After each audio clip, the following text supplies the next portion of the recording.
চল যাই ওই ও দেখো মদন নাই দি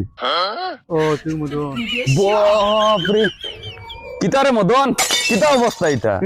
কি তো হইতো আবার আমার বিয়া বিয়া খালকো আমার বিয়া খাইল যদি বিয়াতে আইজি হাজি বাড়ি দামান বুনিয়া ঘুরি রে দূর বেটা আজকো আমি টাইল দিয়া ও মাই টাইল আর এই ঠান্ডার মাঝে রেড বুল চিপস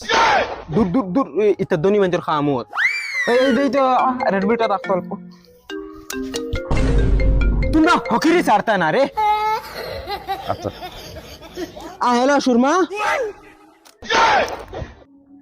মার দিন কইছে মোবাইল দিয়ে এখানে আছে জুতা আইতে নি হকির অর্ডার দিয়ে আনছি আর তোমরা যেন কইয়ার যেন হকির কল তোমরা অর্ডার কিতা ইতা বুঝবাই নি রে রেড বুল দে